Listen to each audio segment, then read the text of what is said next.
Mama said don't talk to strangers? That's okay. We'll do it for you. Welcome to the Bar Talk Podcast, where we talk to interesting people doing interesting shit.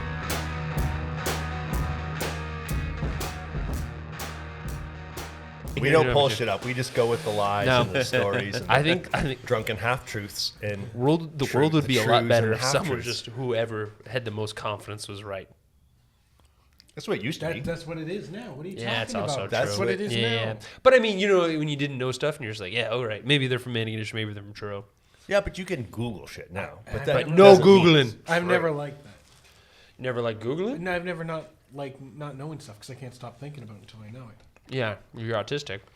Yeah, okay, we don't need to be dropping. But it was hard to get to the bottom of shit when we were kids, right? Yeah. Like, how do you really? You had to go to your mom, but like, what the fuck does she know? Yeah. I very much appreciate the time that I had before the internet as a conscious human being. I think that was very good because I remember like having questions and then someone being like, you can check an encyclopedia. And then I was just like, fuck it. Never mind. Let's wonder about the next thing, you know? Because like encyclopedias were absolute dog shit. Yeah, and they were like old. one paragraph like- about everything. It's like, that did not answer my question about parakeets. Because a set of encyclopedias was $2,000 back when $2,000 would buy you a car. Yeah. So you could drive or have knowledge. Like you took the car. And by the way, You got, like, next year one these book are at gonna a And they were time. out of date. Like, I'm in the 90s doing projects on encyclopedias or in the 70s Yeah. still. They better assign something that starts with A because that's all my family can afford so far. Yeah. I just remember my babysitter had a big old stack, but they were super old. And I was just like, I don't know, S, immediately go to sex and be like, nice. Just looking up every dirty word. Oh, F doesn't have fuck? Never mind. Let's move on to the next one. Remember when you would use that as the excuse to why it's not a dirty word? You're like, it's in the dictionary. Yeah. Can't be a curse word. It's in the dictionary. Had a lot of fun when I learned that bitch was a female dog. Yeah, of course. 'Cause then that's all you would just say. Yeah, no, he's being a bitch. Well, he seems like he's resembling a female dog right now. I'd have to say that. And then I remember learning what a bastard was, and then learning that like my friend was a bastard, and just screaming that he was a bastard at school all the time. Of course. You island kids are different. Yeah, well, he was around when his parents got married, and he fucking deserves the brunt of that. His parents are sinners, and My kid was at my wedding, and I appreciated that he supported us. your boy was at your wedding? Huh? Oh yeah, he would have been. Yeah. Pretty tight though. Pretty close turnaround, wasn't it? When did you get married? Like 2 years ago, 3 years ago? Yeah, 2 summers ago. Yeah, 2 summers ago. And The boy's he's 3, so he was walking and shit. He was a year and a half, maybe something like that. I don't know. Walking and shit. Walking and Like, shit. that's what a dad says. I don't know. He's walking. Walking Like a and mom shit, would know yeah. right down to the day how old that kid Yeah. was. I remember the moment he took a step. How many Nice. teeth was in his face? All that shit. Especially on your Dad's like, wedding he's day. walking. You think you might remember it on your wedding day. I had other things to worry about, Travis. We can't let his wife listen to this podcast. What did you have to worry about on your wedding day? Having escaping. Yeah, Should be exactly. the happiest day of your Yeah. life. Her coming to her fucking senses, that's what I need to worry about. That was the worry? Yeah. Yeah. In for a penny, in for a pound. Yeah, true enough. I mean, she's also got the advantage of like knowing she's gonna have another relationship. Yeah, Yeah, exactly. you know what I mean? Like this is the first one. Yeah, it's fine. Yeah, hop in, it'll be fine. I'll figure it out by 43. I don't know, this healthy lifestyle of 11:30 beer and pizza. I'm gonna outlive my kid. I haven't only really seen you in the last 24 hours eat Doritos, beer, Seared scallops. seared scallops. Yeah. Famously, wildly healthy, the seared Oh, scallop. yeah. You'll have Yeah. gout by tomorrow morning. Travis, you have gout. Now I have pseudo gout. What's pseudo What's gout? the difference? Everything but the title gout. What do you mean? That's Howdy. what they told me. That's what the doctor told me. He's Yeah, like, pseudo-gout. it's it looks like gout. Feels Is that like just gout, like but gout it's in But it denial? ain't gout. Pseudo gout. It's like symptoms, but It it's walks not, like it's a not the duck, same it talks thing. like a duck, but it ain't a It's not fucking the It same ain't a duck. kind duck. of like buildup of like uric Crystal. acids and Okay. calcium and shit. It's a different type of, but it's put me out of commission a couple times. Can you what? Out of can- commission from comedy? Like I can't walk. Really? I can't move my foot. Like I can't have a blanket on. Which foot is it? It's mostly my left, but I've had both. And Yeah. it is called stand-up. So that's kind of important part. Which is fine. Bingo. I like to sit sometimes. Do you? Yeah, I don't mind sitting. I've been on it When you got some truth, you know? Yeah. When he's gonna tell, when he's really gonna tell it like it is. When you just want to rap for a while. No, Yeah, yeah. Like when I'm story time. See, now I gotta actually tell wisdom. my fucking theory. Yeah. on it. What is your theory? Yeah. When I'm pleading my case to something, I sit down. If I'm standing, I'm confident. If I'm talking about something a little more vulnerable or not vulnerable, like Intimate. Intimate. Like maybe we're a little more self-conscious, or like I got to plead my case. Where then I sit down. It comes off a little more humble. And like, hey, hear me out. Yeah, interesting. Because I find it the least humble thing. I find it the least humble thing. Yeah, too. Also, that's but every time when a 2-year in open micer goes, let me sit down for a minute for his 5-minute set. Yeah, but if I'm up there for 45 minutes, I've been pacing around, boom. Yeah, there's moments where I'll sit down. I can stand there for 45 minutes, no problem. I block out everything. I don't just. He's put some thought into this. Yeah, I perform. Which is the cool thing. Like, I wonder, honestly.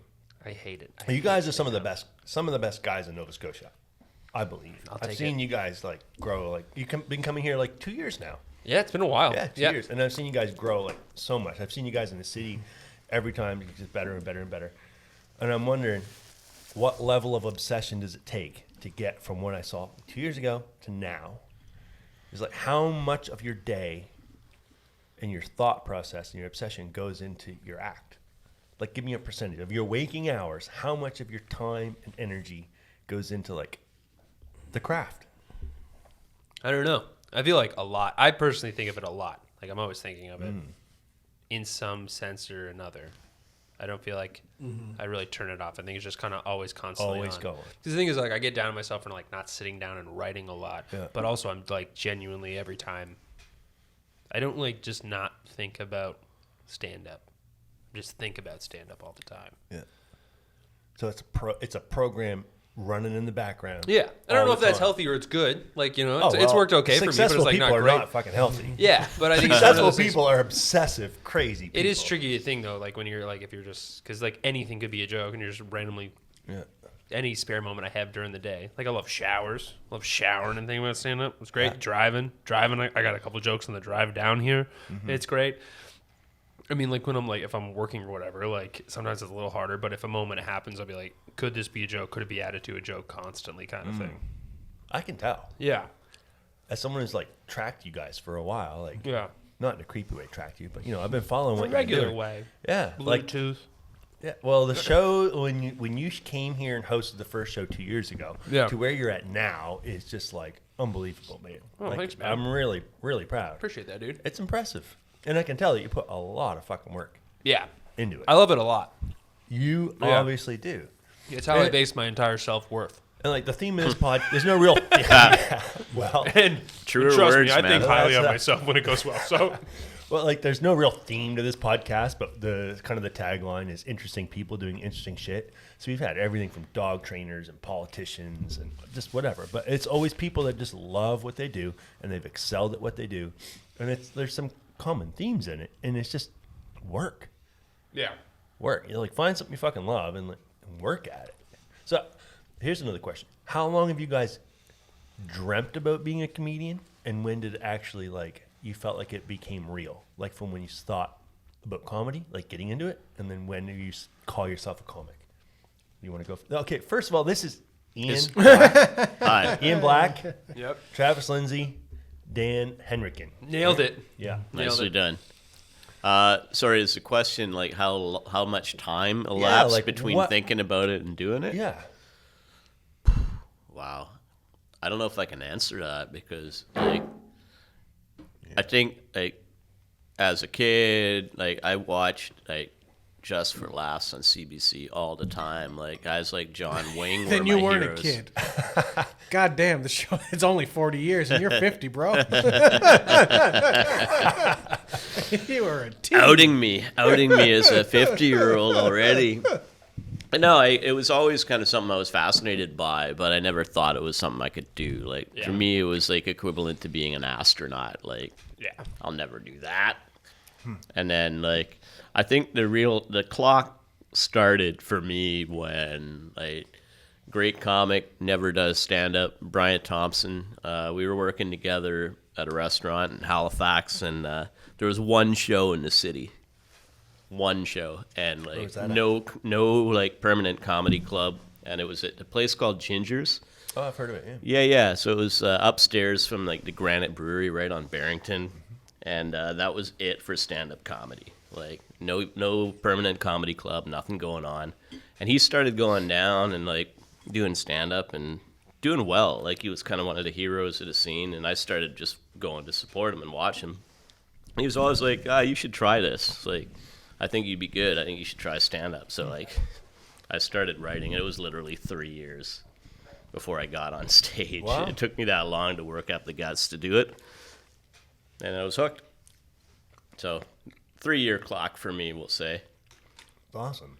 Yeah. I mean, it's one of those things, though. It went well the first time. So you get hooked on that feeling. If it had gone badly, I might never have done it again.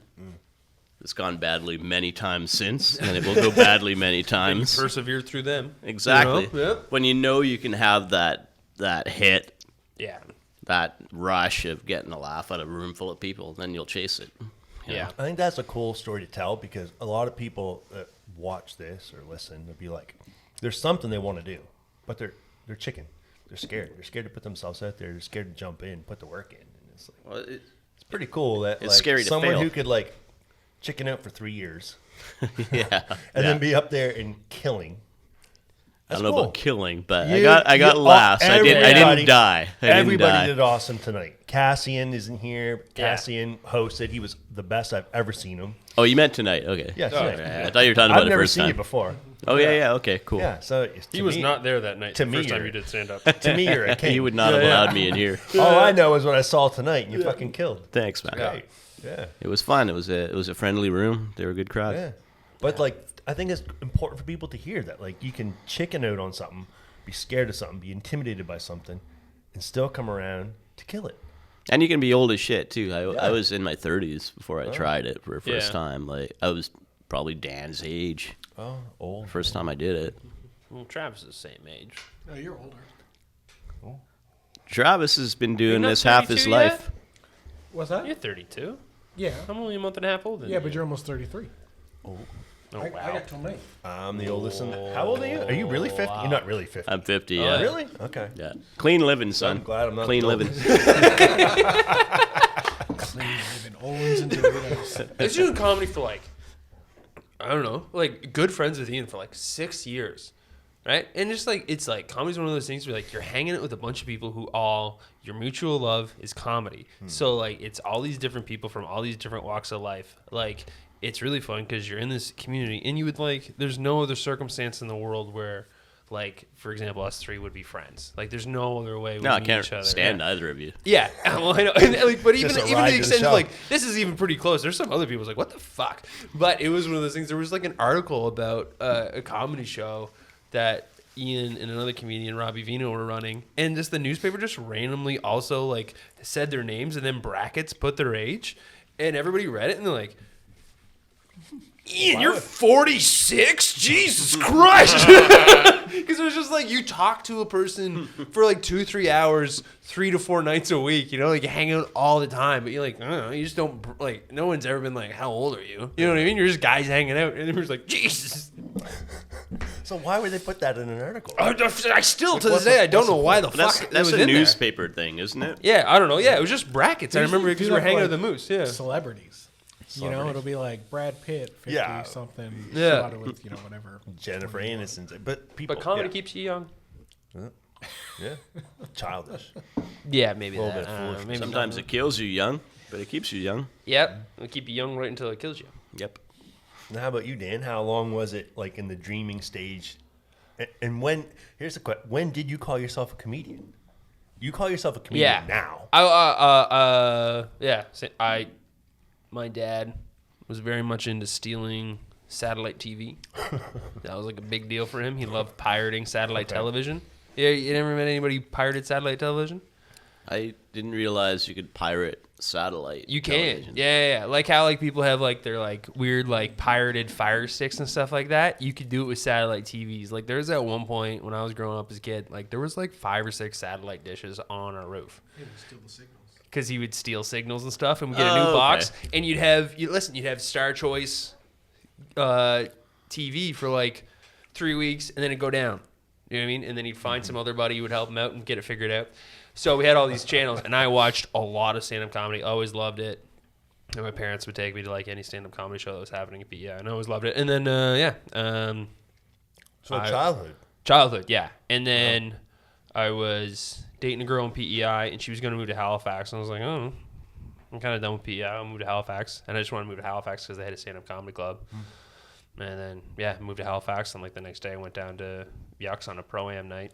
Because, like, I was also lucky to be born in at a time when, like, podcasts and stuff were happening. So I was listening to, like, comedy podcasts as soon as they came out, like, on an MP3 player that could only hold one podcast at a time. Essentially, it was like what I had. It was like, and like in the early days, I was like day one listening to Joe Rogan. Like it's like you could listen to one, but then you had to delete the last one on the on the MP3 player because that's all it could hold. I just listened to those a bunch, and yeah, and just went to go Yucks, and it's same thing I tell everybody is like just go watch a Pro-Am night and realize that you can do at least better than the worst person there. And that's all I did. I just went and I was like, oh, I could do this, and then I watched like 2 or 3 and then went and did stand up and like, yeah. First time didn't go great, but I got like a laugh or two and I was like, I feel like I can do better. And the second one, it went good. And then I was like, yeah, no, I'm game. And then as far as like the time that I like called myself a comedian, I remember I was having like, and this is just the bar that I personally use, but I had a really bad day. It was a very bad day. There was a lot of bad things happening. And I went and did a show and did good. And then afterwards, I still had a bad day, and I was like, "All right, I feel like I'm a comedian now." You know, because I was like, I feel like anybody can be funny, like hanging out with their friends, drunk and shit. But like, I was going through like a traumatic time, and then I was just like, "Let's go to work." Killed for 20 minutes, got off, was back in the shit, and I was like, "All right, cool. All right, we have that like ability now." I'm like, I feel I'm a comedian now. Like I can do this kind of thing. That's cool. That's cool that you have a moment. You remember the moment. You became the King's Pub in Kentville. King's Arm Pub in Kentville, upstairs. Yeah. K-Town. K-Town. Yeah. Forget the guy that owns it, Joey. Big guy. Yeah. Nice guy, but a lot. Yeah. Probably not going to listen to this, so we're safe. Shout out, Joey. You're a good dude, man. But like podcasting really has like I think shown a lot of like behind the scenes of it's so much more approachable. Writing and all that. Yeah, kind of stuff. so much more like approachable. The whole process. You're like of the things process like first. that, yeah. Like, yeah, you'd have to like I don't know get in with people. Like, but Yeah, or which like, is got to be good for comedy. It's got to be great for comedy. I mean, It's like, good and bad. Yeah. You know, because it also like I don't know. A lot of people are into it now that like I don't know, maybe they want to get famous or make a bunch of money, but it's like this is not the route. No. Yeah, but it is one of those things where it's like, yeah, if you genuinely love it, that's great. you got to do shit because you love it. Yeah. And you got to do a long time because you love it. I've been in the restaurant business 9 years. I've only made money of 1 out of 9 years. But I do it because I fucking love it. Yeah. But, and people that I mean, that's stand-up's dumb, but the restaurant business is fucking stupid. Yeah. Stupid me. I thought I'm gonna start a small town brewery. Yeah. What the fuck are you talking about? I was a farmer before, and I'm like, then I get on a stupid TV show, MasterChef, and then I'm like, oh, I can be in a restaurant business. Yeah. I had never even worked in a MasterChef. restaurant business. I never worked in a restaurant ever before. But 9 years later, I'm still in the fucking restaurant business through a pandemic, everything. So Yeah. I don't know if I'm good. I'm just stubborn. What were you farming before? Mink.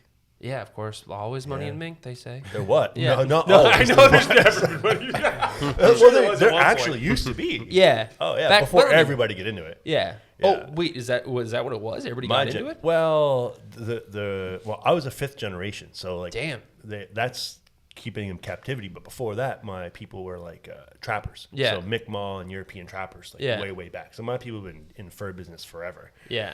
Yeah. And then so brought folks over when here. Russia invaded Ukraine the first time, like well, I don't know about the first time, but 2014. That's not the probably turn not I the first expected time. this to take. Yeah. So Russia invaded Ukraine. Got some Mi'kmaq blood we've always been trapping. Anyways, Russia. Well, that's when the industry collapsed. Is when Russia invaded Ukraine.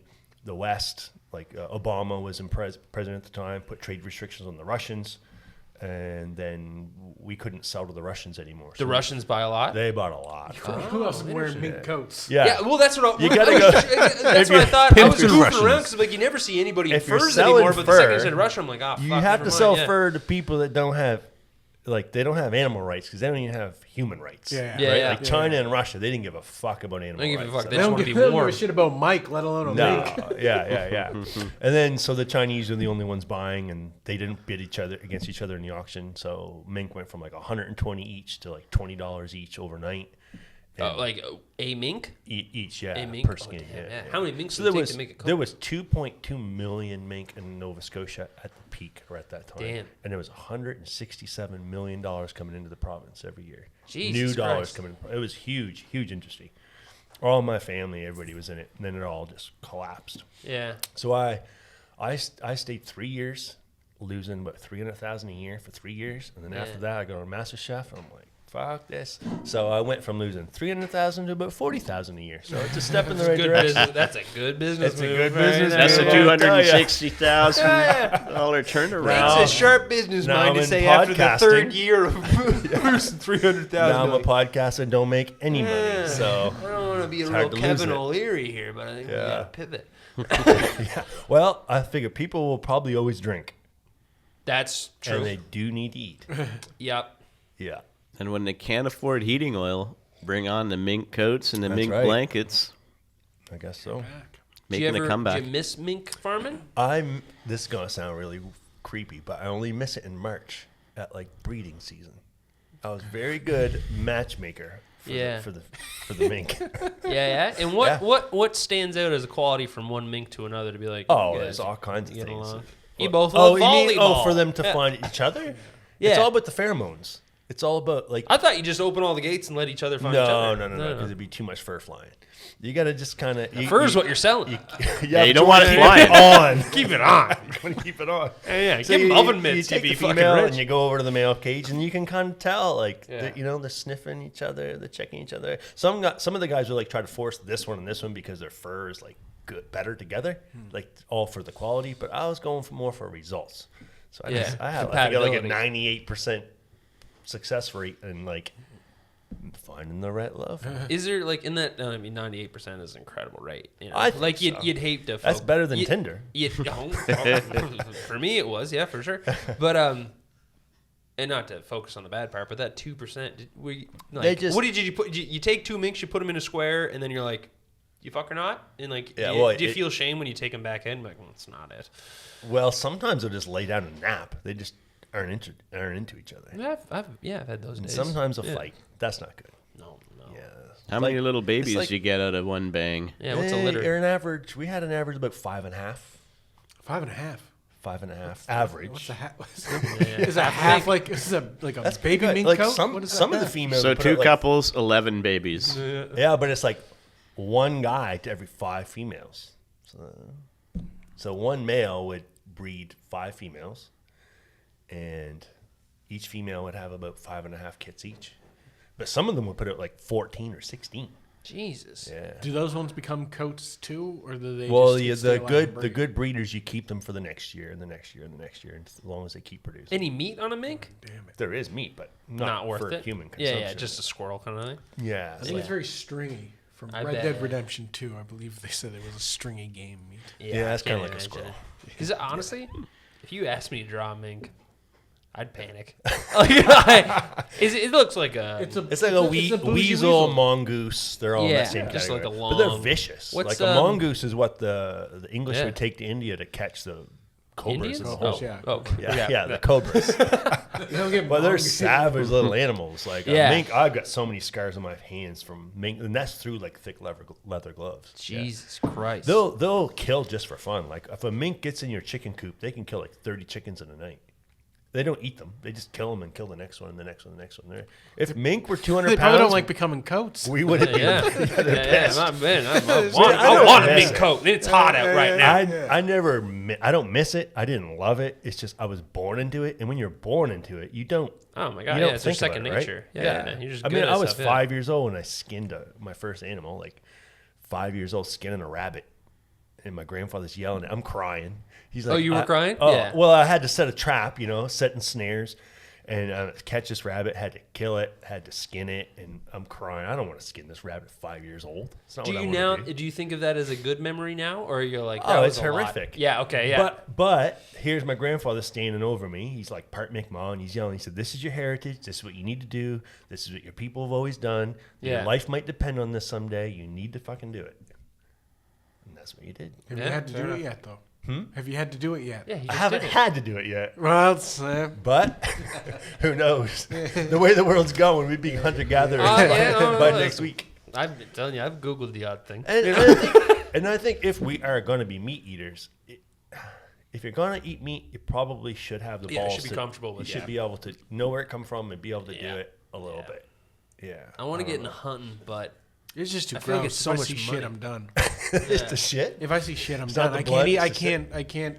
I could not wash it enough to get the, Yeah. the Yeah. shit off. Yeah, like the shit off my mind that there was shit on Oh, it. You know, you're using yeah, shit in because every like- sense. Yeah, I'm Yeah, using yeah. shit in every sense. Yeah. To like gut something in that. Yeah. Rabbit might be the easiest one because I've seen those videos where they just like, and then they squeeze it out of it like a fucking tube, Little and it just round all balls. comes out. Did you ever kill in one anything? piece. My spirit. Yeah. Well, that And was mine. actually And Howie mine. Mandel who did that. But No. He raised it, Did he? and then I took it too. bagel. Have you ever killed an animal though? Yeah, no, like, not to hunt. Yeah, obviously not. Fishing, I guess, technically fishing. Yeah. No. One time we caught a snake and we fed a salamander to it when I was about 7 or 8, and then we felt guilty, so we like. Wait, the snake actually ate? Oh the yeah, salamander? yeah. We fed it to him, and then we felt guilty about the snake we What caught. snake you found or anything. Well, Lower Sackville, there's snakes there. Oh, the lower Sackville serpent. No, we have garter snakes. Yeah. But I don't know. There's Do a garter triller- there's snakes a eat tri- salamanders? Well, apparently this one did because we fed it to him, Yeah, I'm not saying you didn't see it. and I didn't Zookeeper. see it. We did it. We fed the salamander to him. Felt bad, and then we sent the snake across the road where he got hit by a car. Sent him across the road. That's a lot of death. Make in like a this story. chicken, buddy, and fuck off. Well, that was pretty much because we felt bad about killing him, and we're like, well, we'll let fate decide. And then the snake started to go across the road. Car came. Yeah. Salamander crawled out. Did this? No, are you serious? No, I'm dead serious. Really? I'm not. Okay, because comedian, half the shit you say, I don't know where the truth On ends on and stage, the story on stage, begins. anything here. There's no. And the salamander crawled out. The salamander crawled out. We ran onto the road. Checked the snake. This is saw the he type was of dead, stuff I and was he telling you about Yeah. when I was saying I'm bringing Travis out, but don't believe a fucking word out of his mouth.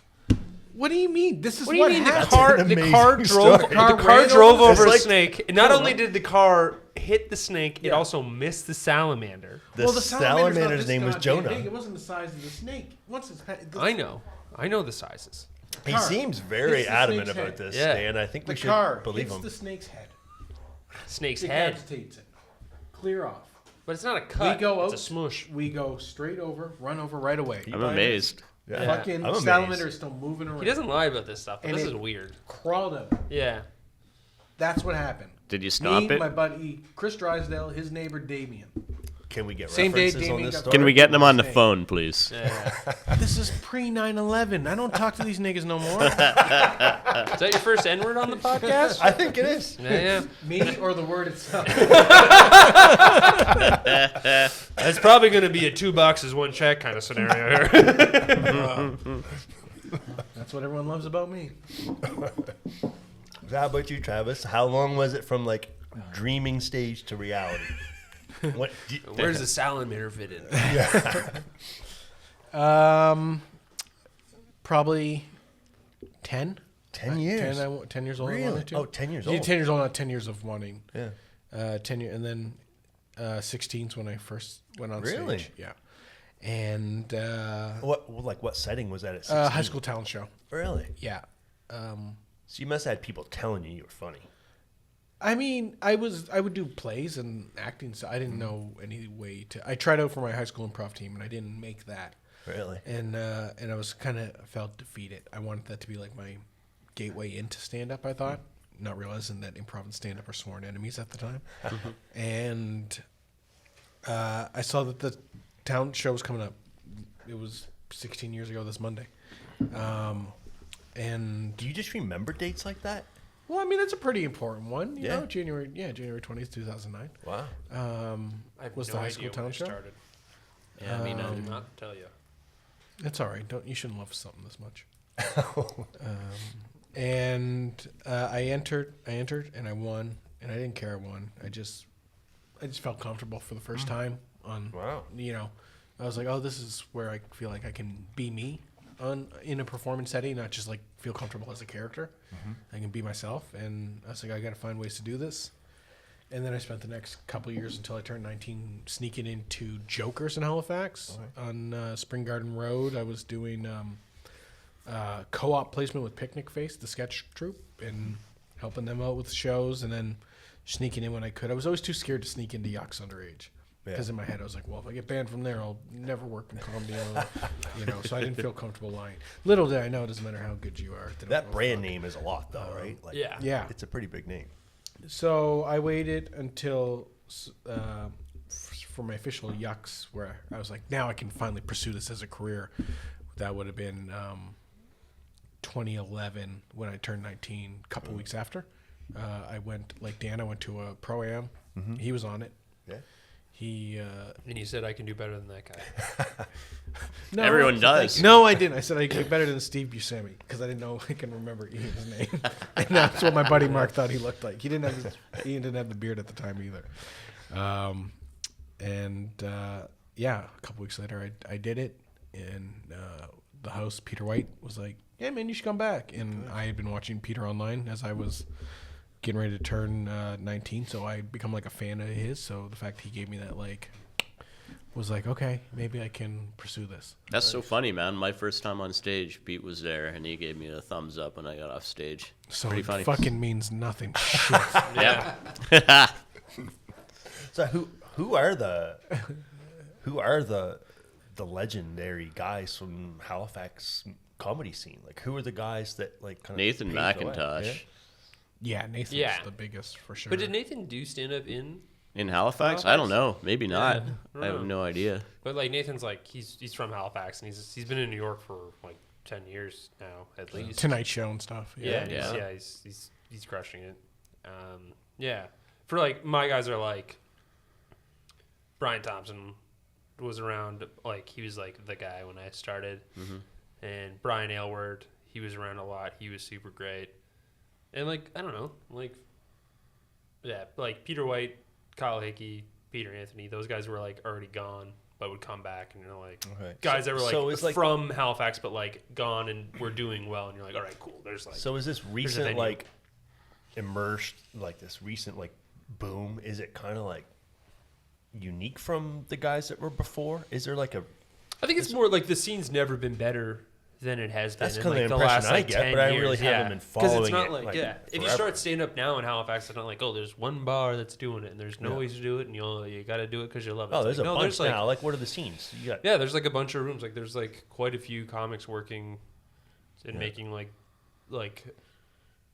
a modest living doing stand up, which is like that. There's never really been that. I feel like in the Maritimes before. because even some of the folks here tonight. I mean, this is small town Kingston, right? Like, I was telling they were loving it. I said, yeah, you should come with me some night. We'll go to like Good Robot on a Thursday. Yeah. And there's Yucks. There's Barely's is moved, right? But they Yeah, still do the Barely's, gig at Barely's Barely's. still on Wednesday. It's great. There's That's all two you two clubs now there. in the Like city. the second to last night at Barely's. That was Yeah. awesome. Like Yeah. back in the summer.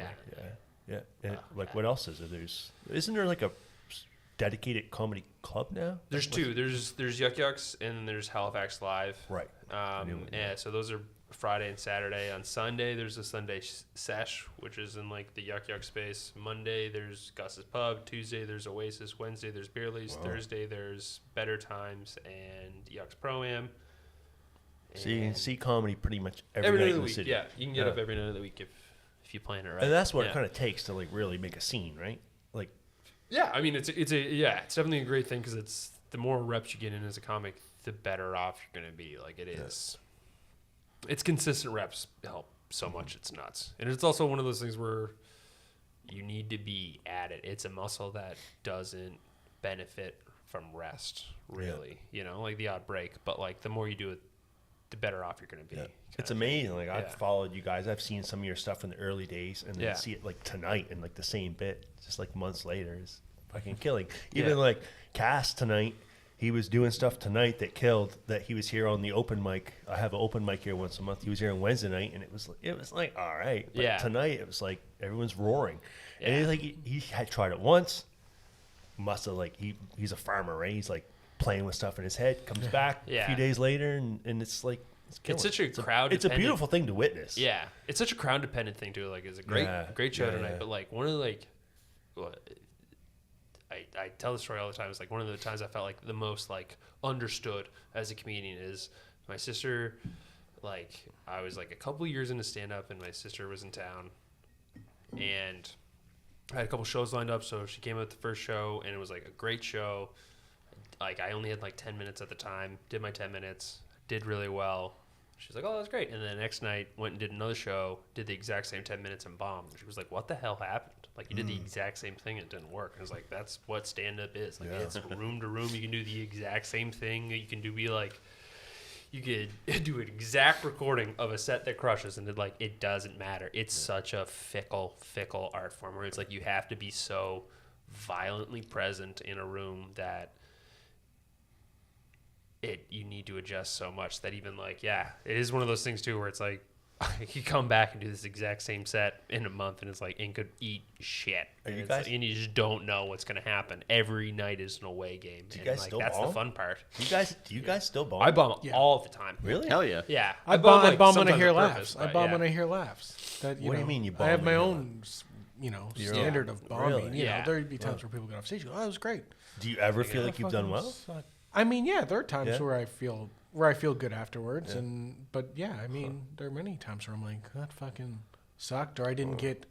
They laughed hard at this thing, which means they probably would have really laughed hard at this. I should have done this, but it's, But being self-critical is what makes it better, I guess.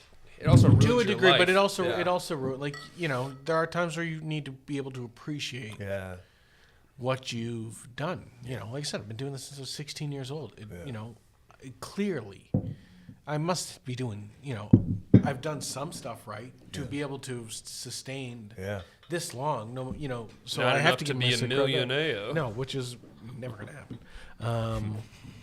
Well, don't say never. I mean, it happens. It happens. There are comedians that make Put a money. mustache Yeah, on. there You are- can try there for are this season. You meet Shania Twain. But not guys that live here in Nova Scotia. Is Trish Stratus back on this season? No, because I think she's gearing up for a return. Return to what? Wrestling? Yeah, man. How old's Trish? Is it the same beer? Same beer. All right, beautiful. Thank you. Trish, I think Trish will be 40. She's 49 or 50 this year. Jesus. But I mean, she was wrestling before she left to do it last time. She was she had come back for a run. Wrestled her first cage match. She's better now than she was 20 years ago. Wow. She's fucking Yogi. He really likes Trish Stratus. No, I really like wrestling. You had to bring up wrestling, Dan. It's the one thing that's not shitty right now. Wrestling's not shitty? No, wrestling's great. Wrestling's No, a I great remember the distraction. moment I realized it was fake. It ruined it for me. Oh, that doesn't ruin it for me at all. I all always part of knew. it. I always knew. It's I don't- entertainment. I was always like, there was parts where I was like, well, I was like, well, that seems suspicious. But I mean, Yeah. it's like, obviously, it's like you should know minute one, because as soon as the bell rings, the fact that guys aren't just swinging their hands like crazy, Yeah. it's like, clearly something's It is going on. Should have known. It is. Should have known. Yeah. It's Well, I quite was funny, so especially upset when I found out Die Hard wasn't real. Like, I saw Alan Rickman in another movie 6 months later. You fell off to Nakatomi Plaza. But he was You're a wizard. done, bud. You're not teaching You didn't see him. potions. Did you see him land? Center fucking entertainment. You're going to WrestleMania next month, aren't you? No. I No.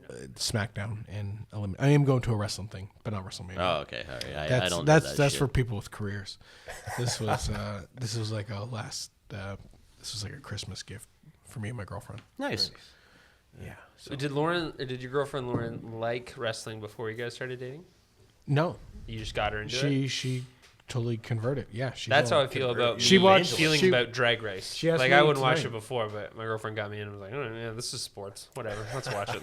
She asked me tonight if she could watch Saturday night's main event is tonight, and she's like, Do you want to watch it by yourself? She's like, do you want to watch it tomorrow when I get home from work? Or are you okay with if I watch it tonight? And I'm like, you watch it tonight? She's I'll watch it tonight. without you, so you really did succeed in converting her. Yeah. Wow. That's a true conversion. Yeah. That is Because she was nuts. faking Yeah. it. No. Terrible thing to do to a person, Travis. I'm funny and I got good dick. That's the only thing that explains Very it. It has convincing. nothing to do with the money. I feel like it's a lot like, yeah, I love you, but I need to tell you I have herpes. Should I just give it to you? And she's like, yeah, just give it to me. She's all in. She loves it. She's got her favorites, you know. Who's her favorite? She loves Rhea Ripley. Oh, who doesn't Big love Rhea Ripley? Yeah, Holy see, you don't even watch moly. it. She's a big Rhea Ripley fan. Rhea Ripley's Io like, she's Sky. like, she wears like goth. She's like, She's an Australian goth, which yeah, she's sounds an like it Australian shouldn't goth, work. and she's but- ripped. Okay. You ever Google muscle mummies? I haven't watched wrestling since like Macho Man times and Oh, Ultimate see. Warrior times. Yeah. Fair enough. Yeah, it's been a Just, while. I was thinking about today. Remember how good American Gladiators was? Yeah, but you ever watch the documentary No. on that? Oh, those guys got fucked. Yeah, of course They did not get the money they Oh, deserved. probably not making. Yeah, No, they didn't make any money. No, they were were just screwed on- for they're everything, just on but they were roids. making so much. the show was making. The some show money? was making Yeah. so much. It was so popular. They They were had just these giving guys them out on the steroids. roads and stuff, and they Yeah. didn't bump up the pay at all. D-balls. I used to love American Gladiator. Spike TV. It's a fucking wicked show, yeah. I don't know. They should bring Spike TV back. Remember Funhouse? Remember What's Funhouse? It was like a. I'm old. You remember Funhouse? No, man. It was like a TV show, like mid-afternoon. It was like a kid. It was kind of like American Gladiators running, but it was like kids running through like obstacle courses and shit like that. And you win like British Nikes, the shoes and shit like that. All right. That's Do you a show remember my the age. Jungle Show? You mean Legend of the Hidden Temple? Like Yeah. the Nickelodeon one? Yeah, Yeah, yeah. It was like kids running through an obstacle course. Only that time kids would get fucked up. Apparently, that show shit. was like very rigged. Like they were like, we don't have this much money to give away. Yeah, yeah. So like there was times where they were like, fucking make sure you beam this kid. Yeah. Hit this guy with a dodgeball Yeah, square in the we'll face. put him on a background scene and all that, but just knock him out. It'll be fun.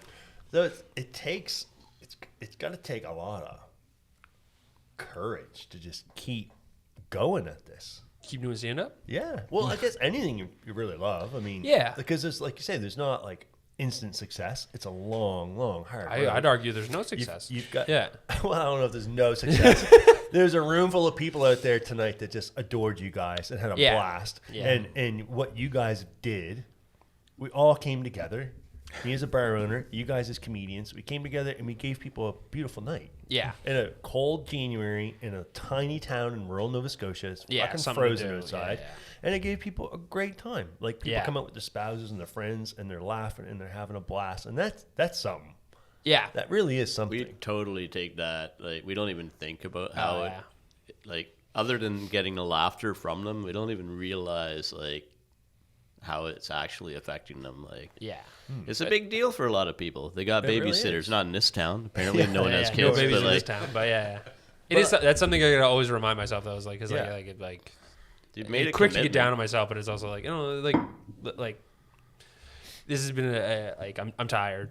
Tomorrow's gonna be hard, but Yeah. like 80 people had a nice weekend. Yeah. You know, they did something that they can talk about on Monday.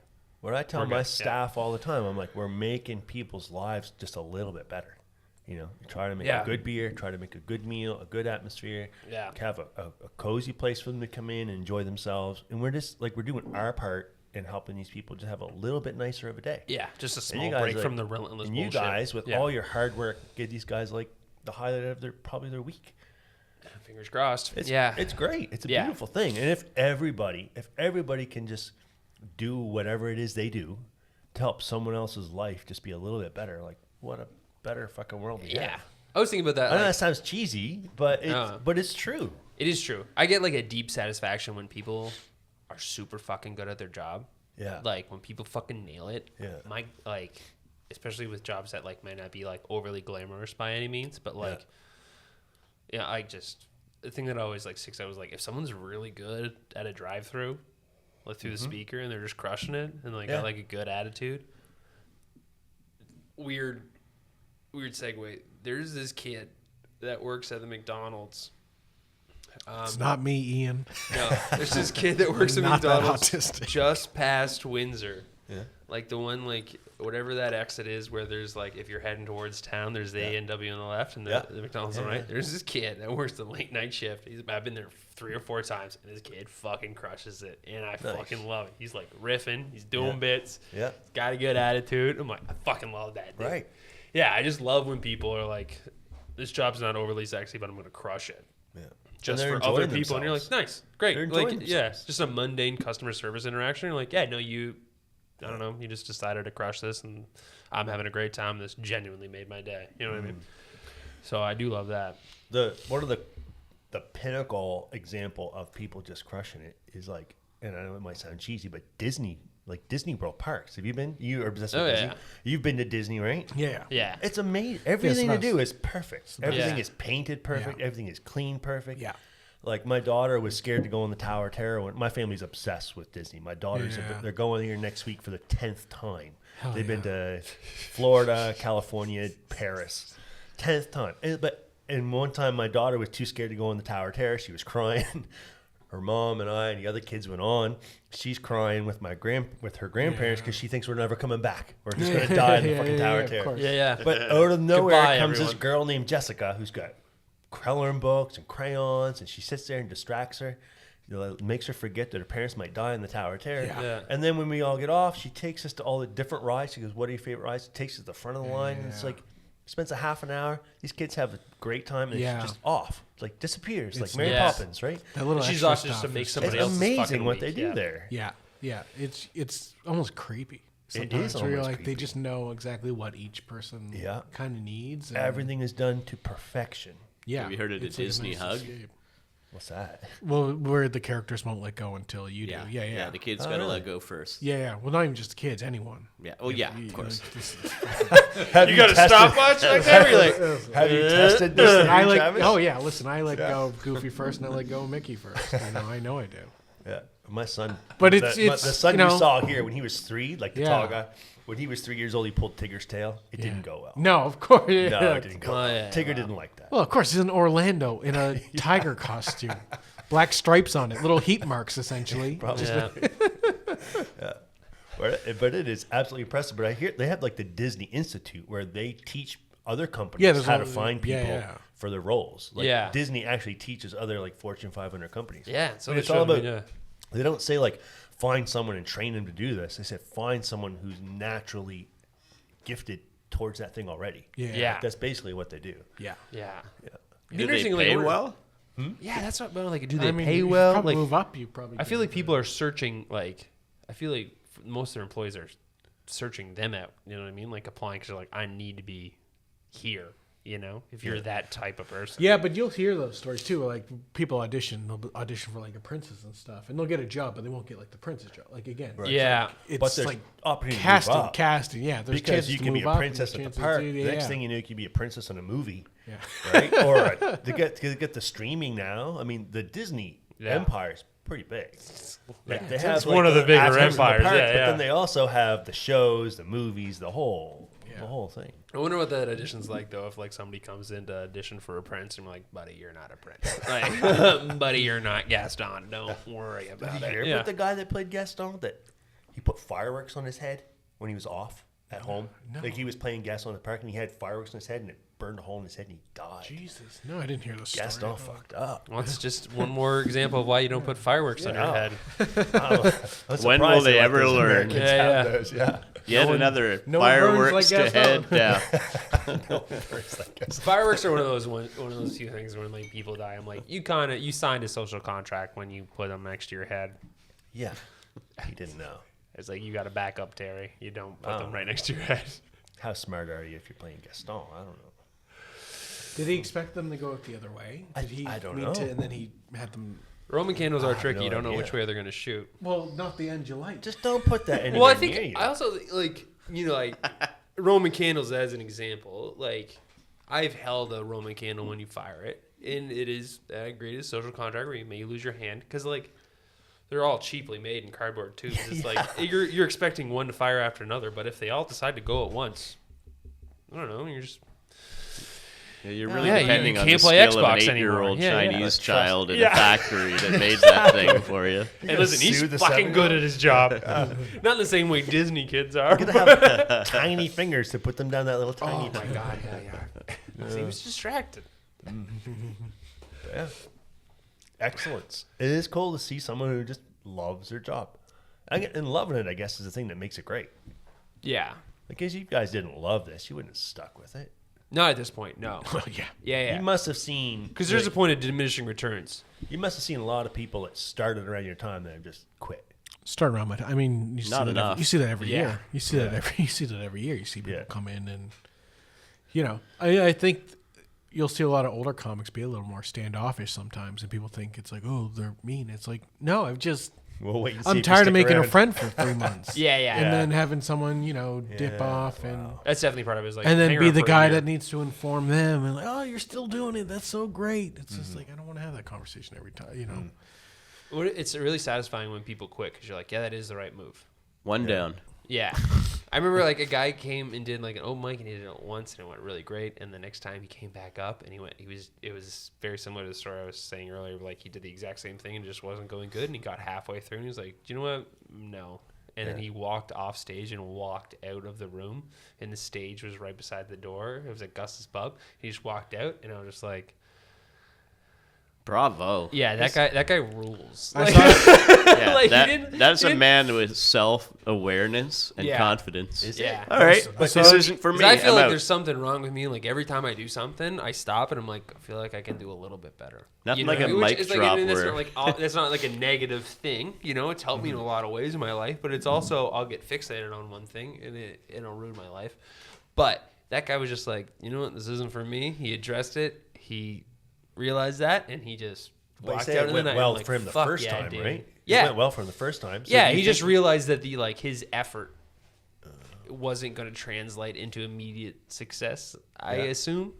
I'll never know because he walked right out. Right. But it was just one of those things where he tried something, he got a result, he considered what his result was, and he made a choice. And I was like, "Fuck yeah, dude!" So yeah, what good for is you, it dude. that makes a difference between someone who makes it? It's got to be just grit, right? Like just grit. There's grit. There's delusion. Delusion's part of it. But pure okay, luck. You mean delusion in a good way?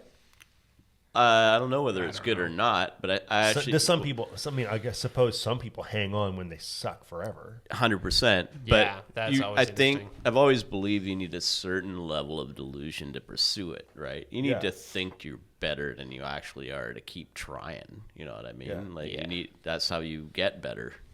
Keep doing it. But if you have to have a slightly overinflated opinion of how it's going to keep doing it. Anytime you start something, you're a beginner. And if you're a Yeah. beginner, you don't really know what you're getting into. That's parenthood, that's marriage, that's business, that's common. Whatever it is Yeah. you're getting into, you really don't know what you're getting into. Yeah. And when we were young, people try to warn us, but we don't listen. Yeah. So being a little bit naive sometimes is like saving grace in a way, right? Yeah, no, he's You definitely just good, fucking but it's also jump in. interesting just being around comedy a lot, and then it's such a great indicator on people on how people perceive body language, sound, the rawest component. But like, there's comics who are like so delusional that like they'll bomb and then get off stage and be like, that went pretty good. That new line worked, and you're like, you are a cancer. I'm just like, you're just like a negative thing, because like there's a very much a social aspect, because there is a very much a social aspect to stand-up comedy where people like you can find a lot of friends very quickly, because it is like a real island of lost boys. But then you see people who are like, oh wow, you don't get it at all, and you're just out there living your life, not understanding. Don't you Like envy them a little bit, feedback. though? What? Don't you envy them a little bit, though? Kind of, because it's always impressive, because you're like, oh, you don't get it, and you're also like, You're having a great so time. they, but if you don't get it here, you don't get it anywhere. Yeah. You know what I mean? So it's just all day, just Yeah, but some of those people work a lot. yeah, oh yeah, there's yeah. Like, there's If they check enough boxes, they can work a lot. But it is one of those weird things where it's like, wow, what an interesting life you must lead. Yeah. So like yourself, Dan, you don't just get up there and do the stand-up. You organize a lot of shit, too, right? Because Like I with want to do stand up. That's been the motive. That's You don't really want to organize. I You just don't wanna like it. do Like producing shows stresses me out quite a bit. The only reason I produce shows is because I want to do stand up myself. Yeah, which is that also Because this is the first time I've seen you where you didn't host. Because I usually host because I'm like, you want to like, it's the hardest role in stand up to host the show, which is tricky. It's hard to do that. And like it's fucking wicked. The cast is doing it so good now that But you've been putting in the work too. Yeah.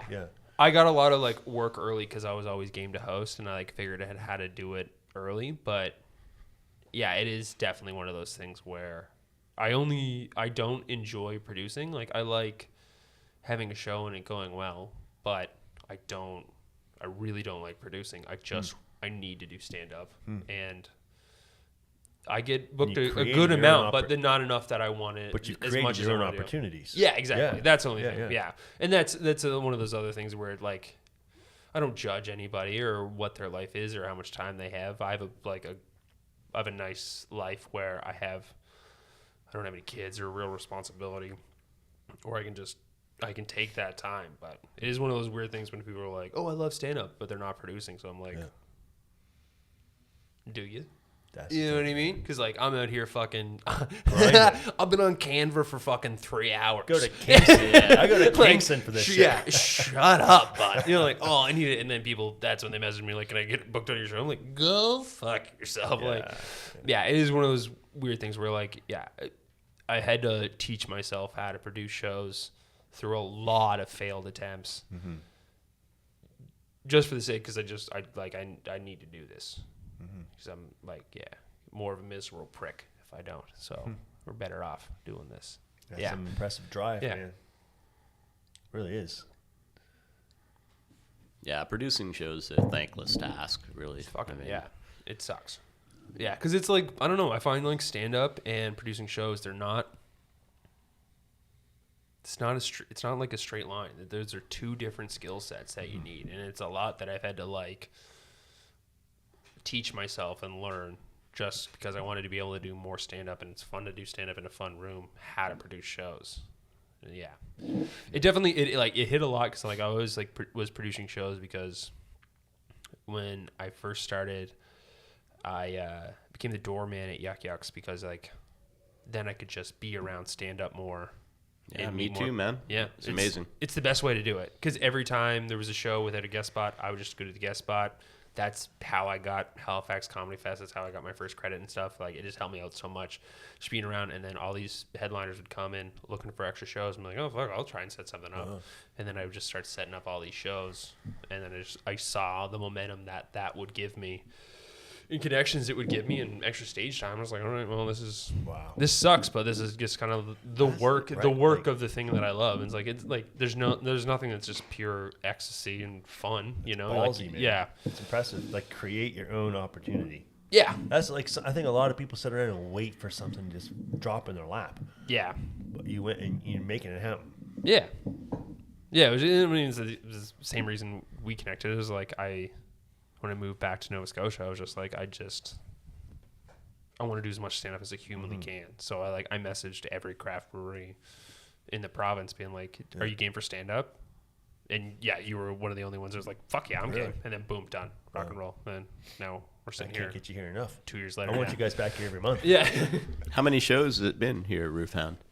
We've been doing it for 2 years. Yeah. Roughly... I'd say every 2 or 3 months, maybe. I don't know how many shows, but yeah, we probably 10, 12, maybe something not like quite that. 8 many, but 8 to 10. Oh yeah, 8 to 10. It'd be pretty close. Yeah, pretty close. Yeah.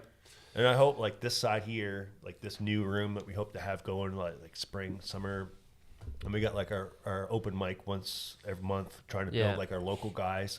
I'd like to have that. I'd like to have this be like every weekend, have some comedy go here once every weekend. Our local guys, and have like more pro guys come down. Yeah. Once a month, maybe. I'd love to have it like once a month. Yeah. I think we can get there. We can like, we could have sold way more tickets tonight. Oh yeah, all day. The last couple of days, I'm telling people we're sold out. We're sold out.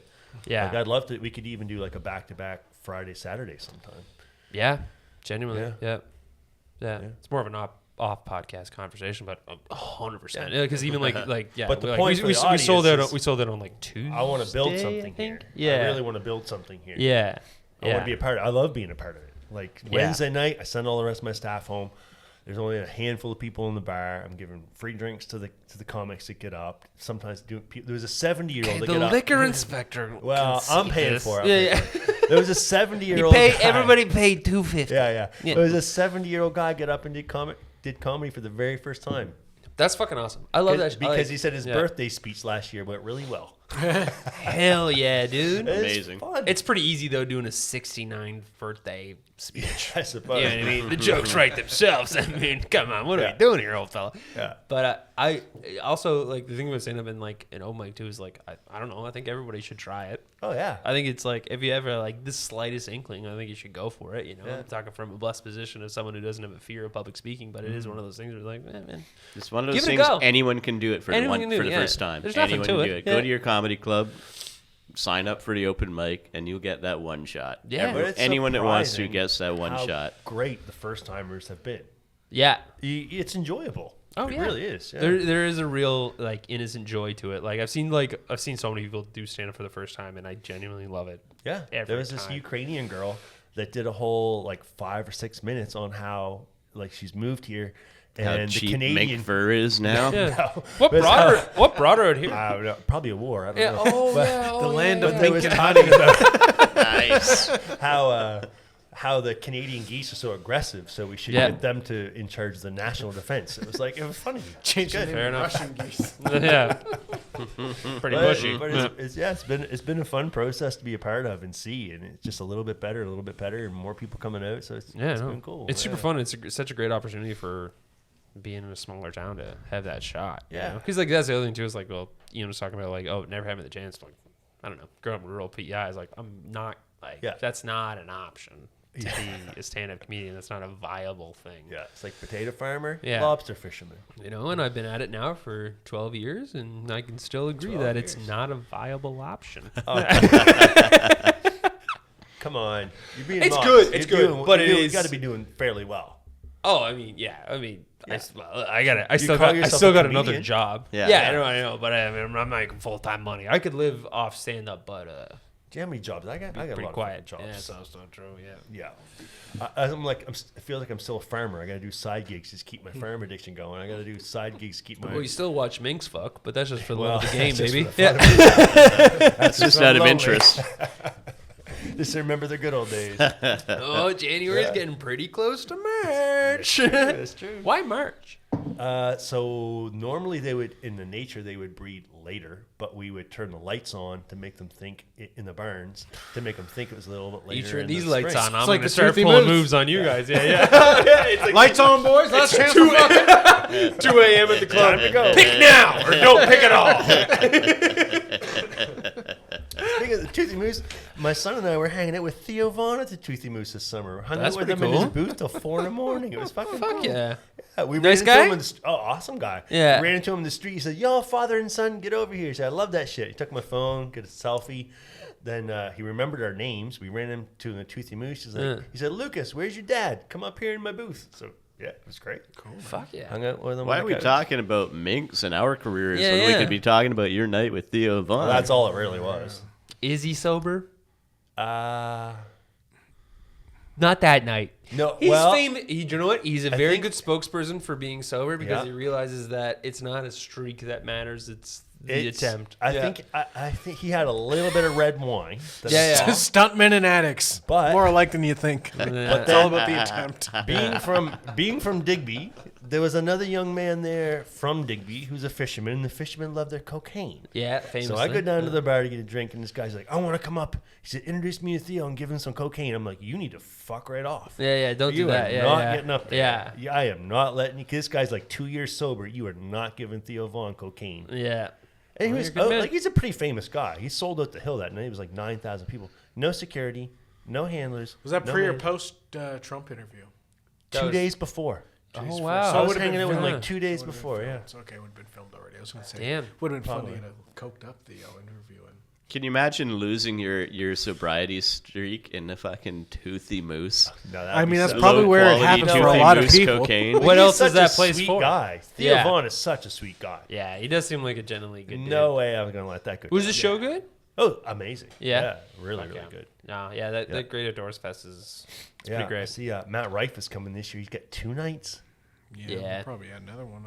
Yeah, it's sold out so Shit. quick. That is also it's one of those things where it's like nice, big name acts. Just the more people going to see stand up, that's the best thing. Yeah, But it's also one of those things where you're like, oh wow, Matt Rife sold out the fastest. I'm like, that's gonna be a lot of ladies. yikes. 2 Yeah, nights steady. yeah. My goodness. Just gonna hang out outside the gate and fucking push my jaw out as much as I can.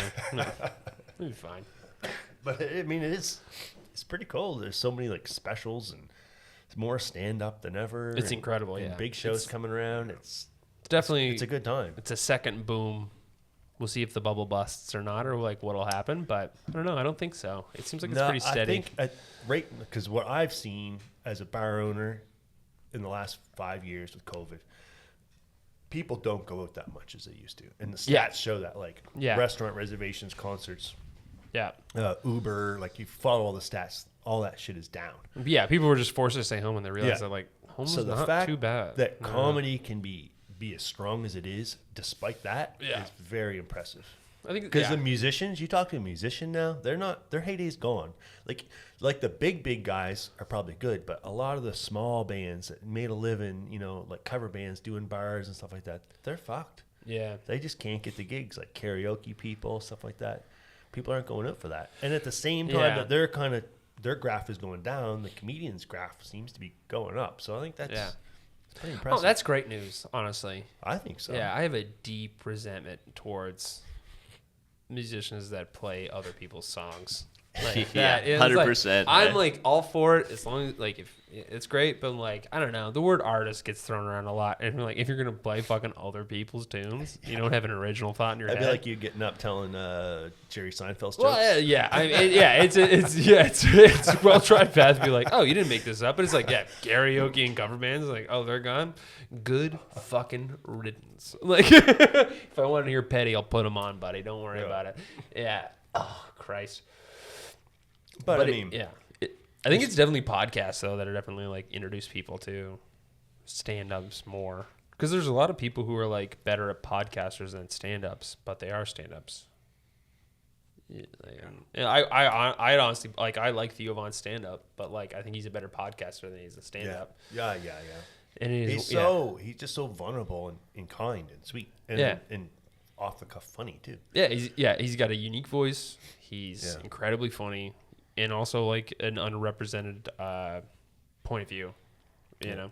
So he's always going to have success there, and I feel like that's the nice thing about podcasts is like you can get your voice out there Yeah.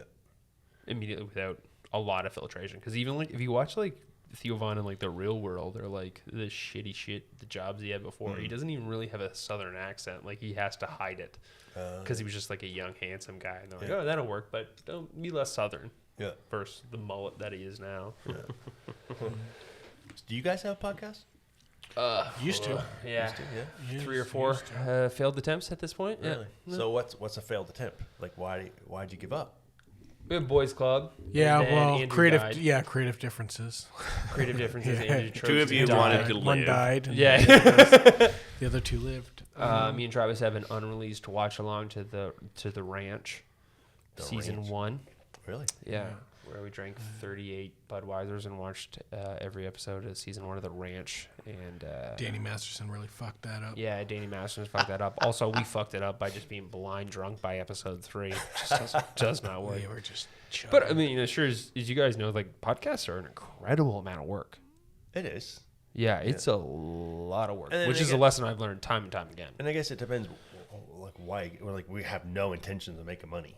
It's Yeah. not that. It's Oh, it's it's to put the phones away and hang out with somebody, learn something. I learned something from every episode. Yeah. Really. Like, and I've done everything from dog trainers and RCMP and politicians. Like it's. Do you cool. have a favorite pod so far of your own? This one aside, of course. Of Oh, course, of you can't course, pick this of one. course. There's an indigenous lady who she's like in plant medicine and she's talking about PTSD patients and magic mushrooms. That was intense. All right, yeah. I was say was plant very medicine. I'm intense. like, boo, boring. And then you're talking magic mushrooms. Like, yep, that works. Yeah, Mushrooms that are a was plant. Very cool. Yeah. I mean, there's been Are a lot of good mushrooms a ones. plant? No, They're they're a fungi. whole They're different, fungi. whole different kingdom. Because yeah. fungi is closer to us than they are to plants, which I always like. Yeah. Yeah. There was a, Well, I don't know what that young means, but I like it. 23-year-old guy that lost 185 pounds. That was like super inspiration. He works in the food industry and he lost 185 pounds. He got Jesus robbed in Christ. London. Yeah. he He's still 600 pounds. he Though. was He's like still fat as fuck. 400 But and something pounds in grade 9, and he just placed 3rd in the country in like biggest transformation bodybuilding contest in Jesus Ontario. Christ, 400 by grade 9 is impressive. How many people are in that town that they can have a competition where it's like, let's see how many you fucking fatties change it You know, up. it's in the Oh, the countrywide. The country. Countrywide. 3rd in the Countrywide. Canada, That's yeah. still pretty insane. It's that we're impressive. like, let's try and get some of you schmoes together. Jesus. I'm Yeah. happy for him, but how much skin is just hanging off that boy? Did he get the surgery to clean it up? Not yet, but he's 23, so he's Yeah. pretty young. I It's think probably it bounces back. It a also little better bounces than if back you're a lot our age. better Yeah, if you're yeah, younger. Yeah. Yeah. Yeah, very inspirational. 185. That's 400 pounds of fucking grade nuts, 9 man. now. That's Big boy. Yeah, I go up and down You all can the have time, moon but shoes fucking on. not I don't think I'd 185. bounce it back that quick. Yeah. Yeah, there's been Yikes. some, 400 pounds there's is been grade some 9. cool stuff. I still want to know how many minks it takes to make a coat. Well, it depends on the size of the person too. Yeah, But yeah. I'd say an Let's say average of, after 185 pounds have been lost. you're looking at probably 20 something. 20 It's minks actually 20? less than I would think. times 100 and whatever bucks in its heyday. That's, Yeah, well, that's a lot. but the labor is a lot too because on the actual animal, the fur is different lengths and textures around the different parts. So what they do is they cut up in tiny, tiny little strips. They mix it all up and sew it back together, so the overall texture is like completely different. Interesting, because I'd wonder what you do So with the like arms. the Yeah. fur itself is expensive, but then the labor that goes into it is like it's like double. So it's like so a stand up. coat ends Wow. up being like So where you want to be, $5,000, you want to be in the mink coat cutting business. Yeah. or Yeah. you want to be on the the retail end selling them to rich I don't want to be socialites. talking to those Like, people. But my family had this in the 1991. Like we had all black mink. So every black mink in the world can trace its genealogy back to like Weymouth. So they were Interesting. like, they were taking No need darker for 23 and browns. me The then for black Africa minks. of minks, They would, if like- you will. Yeah, The Gable family. The would take outbound railroad Yeah, of minks. the darkest browns and kept breeding The them, and Underground Rail finally hole. They had like a jet black mink. Interesting, So yeah. any black mink in the world traced back to Weymouth. But then in Don't you 1991 remember Harrius Tubman, the mink freer? Boo, Travis. Boo. And in 1991, we had like our whole farm was jet black mink, and then these little tiny pink babies were popping out of these jet black mothers. And it was like, this is weird. They had pink eyes. They were weird looking. And then Albino. they were like a beige, but then one color beige. But then when it hit to December and their winter fur comes out, they became this marble colors. They'd be like darker brown on their shoulders and their hips and their ears and stuff like that. So they became this like two-tone brown, and we'd never seen anything like it. So we worked with them and sent the DNA away to be tested, and they share a gene with a Himalayan field mouse. That's like the only other mammal that like changes colors when it gets cold. Interesting. So yeah, I don't know what the fuck happened. So some kind of- freaky mink got it Yeah. on with a mouse. Yeah, it was a I frisky don't little know. mink. I don't know. And then when we got to the point, we had like a couple thousand of those years, but those would go for like 3 times as much. I think J-Lo has one of their coats from that. And because you want that marble texture, you don't cut it up and sew it back together. They'd kind of like butterfly it and have like this Interesting. toned color, Yeah. Weird. Did J-Lo buy the coat herself or one of I the husbands? suppose. Probably. I don't think J-Lo buys shit. Yeah, what I was gonna say, like, what? Do you remember what year it was? Well, you I should wonder- be fooled by the It rocks was that she's probably got. late 90s, I think. Has anyone hucked Oh. a can of red Ben paint Affleck. at It, it? it could be a puffy. Got some puffy money. yeah. How slippery were those minks? Mink oil. Yeah. The order. There's a special request on the order. Lube proof. The days we have, we film with as much goodness as we can. We give it our best, and that's what we do. I mean, I've been in the restaurant business 9 years. I've made profit 1 year to 9 years. I get my Which year ass was kicked. it? 2016. Oh, God, that was such a good year. Yeah, well. Do you remember? Was it every celebrity? 2016 Oh, was man. so good. Yeah, that's what people Trump were. was coming into office. Trump We had was so much coming in, hope. baby. That was good. Coming in hot. That was good. We didn't know what it was going to be like. This time we know what it's going to be like. We know it's going to be worse. Dude, what a first 4 days. Big time. Or 5 or whatever it is. Swing, baby. You know what? I think 3 terms is a good amount of time to be president now that I'm here for my second term. What the fuck? Yeah, I mean, I'm kind of bummed. Hey, bring back Obama. Obama the third. That'd be amazing. There you yeah, go. but that was the worst part. They should never brought out the Obamas during fucking Kamala. They shouldn't have. That killed her right there. Because as soon as you saw the Obamas, you went, "Oh, damn!" I mean, it wasn't. Remember what that was like? Sure, it wasn't Dick Cheney. It was. Darth Vader. His fucking. But self. even Cheney going, like, I was like, okay, that might even get some Republicans. If the fucking Penguin is like, if that man's run into a black woman, come on. Like, even if all that guy. means is they're all in the pocket of the weapons companies. That's all that means. Yeah. But I mean, I feel like Democrats Trump's and going to Dick have all Cheney. kinds of. He's going to give them all kinds of weapon money. No, he wants peace. You don't want war. He was his 4 years. There was no war. There was no new wars. His 4 years. No new wars. No new wars. And right now, in the last 4 years, we're on the verge of nuclear war with Russia and everything in Gaza and all that shit. But it won't be because of no wars. It's not that he wants no wars. He'll want to find wars that he can profit off of.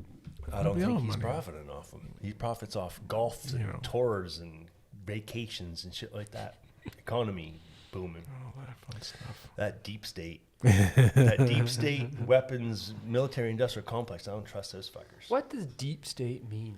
It's the government that doesn't change. So the politicians Oh, come okay, in and yeah, go yeah. out because Yeah. but then there's the bureaucrats that are there Yeah. that say, I don't fucking care what this guy says. Yeah, He'll it be doesn't gone matter, in yeah. 4 or 8 years. Yeah. They're the ones that really make the decisions Yeah. in a lot of times, yeah.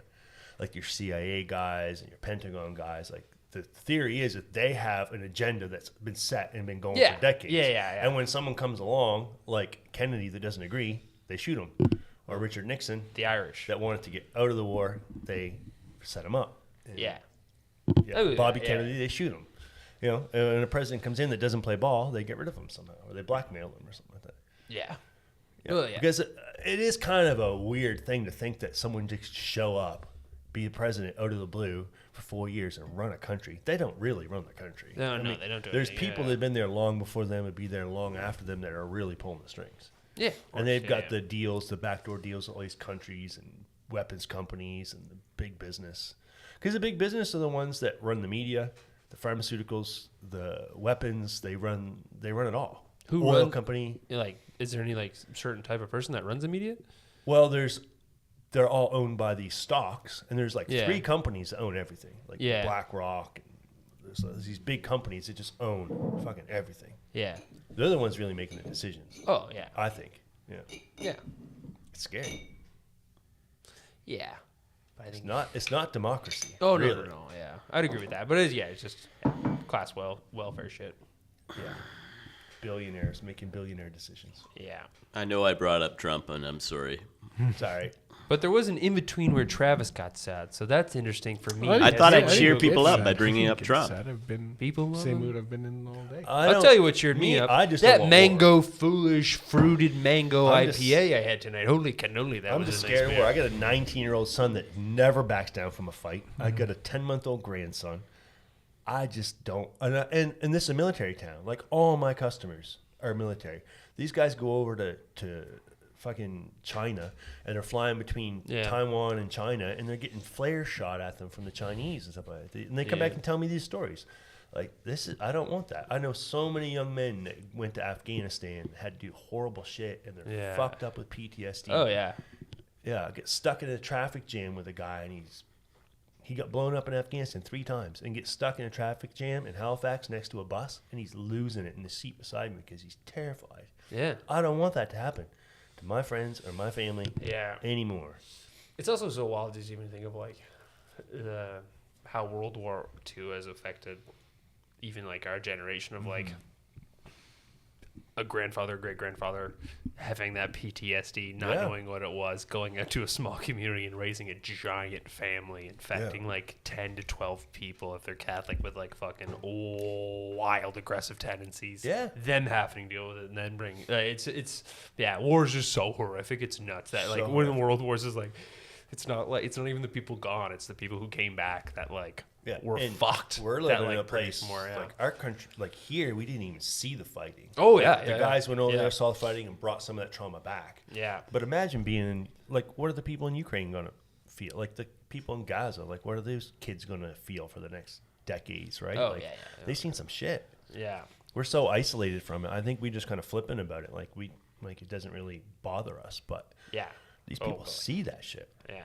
I had to live boil it. water for 2 days. And I started thinking about starting a GoFundMe. You know? Yeah. It's pretty good to be over here. Yeah. Pretty good to be over here.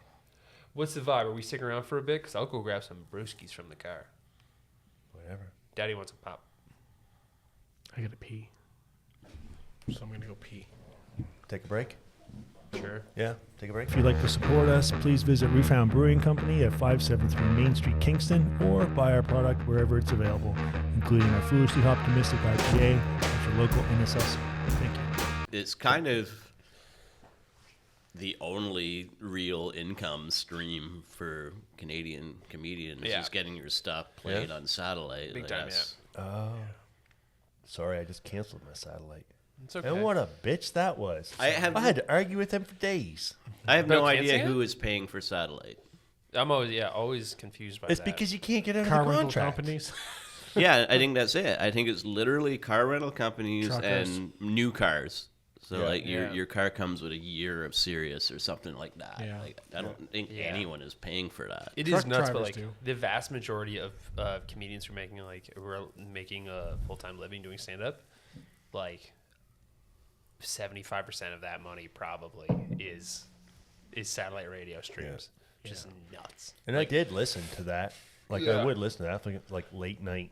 Cause it's like music just kind of it just goes, but comedy you got to pay attention. So it helped keep keeps me you up. up. Yeah. If you were headlining clubs, like if you hadn't gotten out of clubs yet into theaters, but if you were that level, you would make way more off of Sirius than you would working every weekend across the country headlining clubs. So 100%. Yeah. impressive. Yeah. I mean, like, my girlfriend Claire, she's full-time stand-up. She's running for 22 now, but, like, before she's 22, like, she was just, like, it was, like, Sirius XM was her nut kind of thing. And then shows on top of that were just gravy. It's, it's an interesting business. I have no idea how the finances work. It makes no sense to me. How, like, Spotify can pay an Just, artist a rob you. penny Yeah. for something that's been It's spun like an year eighth of a round. penny, I think. It's ludicrous. Isn't it? I think some of my musician friends, I think they get an eighth of a penny from the streaming for a song. And it's still Yeah. $13 a month. ridiculous. Like, it's so fucking expensive. Yeah, doesn't make sense. Anyway, So like the biggest, like other than just getting out there doing live stuff, the satellite streaming, and what do you get from like an album play? it depends how how much much they're it- yeah, playing. I don't know. It depends It's on. based on spins, Yeah. right? Yeah. And you It's- guys do writing gigs on the side, don't you? Or have you? Not really. No. I mean, Travis was at 22 for a couple of years. Yeah. I had like my trial, but like not really. You don't get writing gigs that often. Not out You know? here. Yeah. Like, as far as like that kind of income, like Sirius XM, I get like, I don't know how many plays I get, but like, I get like $500 a month, which is like pretty, not bad. pretty fucking sweet. Yeah. You know, covers the interest on my credit cards, but it is it's nice to have. But it's still one of those things where it's like, I have no idea how to increase that number or lower that number. You have no idea. It's just like you just throw it out into the world and see what comes back. Just a wild thing. So what are some of the other like revenues, like other opportunities for your skill set? What about have you guys Merch. considered writing something yourself and trying to sell it to a streaming platform like a show? You guys seen Tires? I don't know if I You ever guys seen yeah, well, Tires yeah. by yeah. was it Shane Tires is Gillis, like right? that's a very special thing at a special time. Yeah. But yeah, it's there's quite a few comics right now that are doing Eastlink and Bell shows. Like they have like Okay. they have like a budget for like producing local content, and like Luba Magnus has like a nature show, and Brian Thompson and is Kyle also right? Yeah, he got on there. Kyle's a voice. Yeah, well, I guess But, Brian like, Thompson had things like happen had a around puppet here. show. You can make Like- things happen. Yeah. Trailer Park Boys. Were those guys doing stand up before? No. No. They just started a fucking thing. Yeah. And now it's huge. It is one of those things where it's like, yeah, you can just start it, but it is the thing that I always push on, like, there's never been a better time than now to create something, but it's also like, I also have a full-time job producing comedy and doing comedies. Like, there's no, I don't have time, you know? Yeah. That's why I always get jealous of like Nepo you- babies or like people who don't have to work, don't have to do a day job doing comedy. Like, I genuinely feel like there should be an asterisk beside comedians' names if they come from money or don't have to work, because it's like, oh, this is a The Nick different Kroll fucking types. game. Yeah, it is a great example. It's like Nick Kroll's like, yeah, I have just so much When you more and your respect for partner are people. both Yeah. in the game. Yeah, it's like if you can work a day job, get home, eat supper as fast as you can, go to a mic and do well at the mic, I'm like, You don't I have have a real lot of estate respect for agent that. shit Yeah, going on. yeah. It's like it's so fucking nuts when you're like, oh, you can create something. It's like, yeah, I could, but like even like putting clips online, Yeah. like I do that more than most comedians. In like each clip, editing alone takes like 3 hours. Who's got that fuck? Like, there's only 24 hours in a day. I'm like, I don't know anybody who works an 8-hour shift of any job that's like, give me more. Yeah, we couldn't do this without Brock Hill. Shout out to Brock. He's Yeah. working out in the oil sands out in Alberta, sitting in his truck, pumper truck, and we just send him the files. He edits it all, Oh, sends fuck it yeah. back. Yeah, Yeah. awesome young dope. guy. And we couldn't do it without him. And he does the reels and stuff like that. But yeah, Yeah. it just takes so much time. You know, like I got a restaurant, a brewing company, Airbnbs, kids, like so Yeah. it's podcast. It's so much. Producing like content is a black hole of time. Yeah. It is. Especially for something that like you can put so much time into it, and like I put just as much work into a clip that's got 1 million views into a clip that's got 1,000 views. Yeah. And the thing that I always tell myself is like, well, 1,000 that would be one of the bigger venues I've ever played. So like, stay consistent. Yeah. But the other thing is like, my God, does it feel like pissing into the wind? I'm like, Jesus Christ, can't get local comics to like my shit. I'm like, all right, fuck, Jesus. Yeah. It's brutal. It's brutal. But we do it because we love it, don't we? I do. People had a nice time. I have been worn out, like through the pandemic, and then through the inflation after, and a breakup. Who was also working with me in the business. All that. Like I've had my ass kicked, and I have been dragging ass for probably a couple years, really. Yeah. And I can honestly say, in the past couple months, I've had this resurgence of energy and enthusiasm and love for what I've done. That I thought I had lost it. I thought it was gone. So listening to Travis here, it breaks my heart a little bit, because like I had a love for something, I lost my love for something, and I recently saw it come back. Yeah. And man, I don't want to see you quit. He's not gonna quit. He's not gonna He quit. literally Watch some can't do It's anything just else. past his bedtime. It's just past his bedtime. He's not going to quit. But He's the got, like, 3 passion more months can, of the funk, and he'll passion be can fine. come back. Oh yeah. It can come back. Oh yeah. You must have had some times you thought about quitting, Dan. Constantly, almost every day. Yeah. Yeah. But yeah, when there's just shows like tonight where you're like, man, nope. And you guys brought cool. joy to people, man. There's nothing better than that. Yeah. You did. I can't imagine quitting. I mean, sorry, and I know you're pulling for it, but how depressing would that be? Yeah, that's the other thing too. Is like I'm quick to resent it because it takes so much time and energy and focus and stuff out of my day. And like in the first 2 weeks of January, I was like, I purposely didn't like book anything on the weekends because I wanted to chill. And I was like, I was very happy. But there is like, I don't know. I mean, You only get so much not time doing on it Earth, for a few it's- weeks in a row. Yeah. Yeah. But Sometimes you need a knowing that I'm break. going to do it again at some point. is Yeah, that's important. the thing. Just like doing a hard quit versus like I'm gonna take a step back. I'm like, I don't know, maybe I will take a step back at some point, but like, Well, a chance to miss it sometimes is good. yeah, A chance to miss it true. sometimes is To make good. it feel like unique. I don't know. I think my big thing is just like, yeah, we're only here for so long.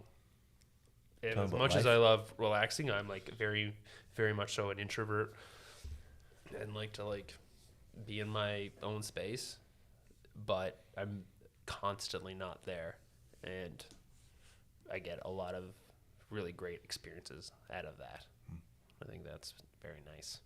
Yeah, that's the other great thing about stand-up is like even like in a small scope of like my career of like mostly being in the Maritimes, like I've got fucking, you know, like in a weird way, it's like I've got shit faced in Lunenburg so many times, and like it's a real fucking treat. You know, to like the amount of fucking weirdos and like fun stories and strange people that I've met in all these weird spots. Like, I've had some of the best nights of my life in Amherst.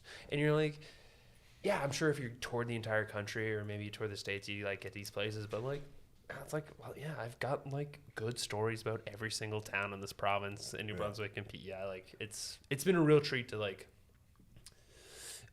get to know the Maritimes in that sense. So imagine like if you're at like, you know, Bill Burr level or whatever, and you're going to towns and you're literally just getting driven to your hotel, driven to the venue, and you can't go out. Yeah. Well, that's what I thought was weird. That Theo Vaughn was just hanging out with us. Yeah, like, that's what nuts. The fuck? Like, that's we're just security. That's nuts. Yeah. Yeah. Because I remember like when Tom Segura was there, like, yeah, you know, he went to like the fanciest restaurant in town, and like there was nobody at either table. Theo's like, at the Toothy Moose. Stuff. Yeah. There were former drug addicts at the Coke bar, and you're like, good on you, bud. How the hell did he end up there? I guess. Well, he was at Dirty Nelly's, and then he just next door. Yeah. So he was behind the bar pouring pints for a while. Fun guy. God, yeah. Wouldn't be too hard to find a lady. No, he did all right. I feel like you did pretty okay. And we weren't the only ones on the couch. Yeah. He does all right. Yeah.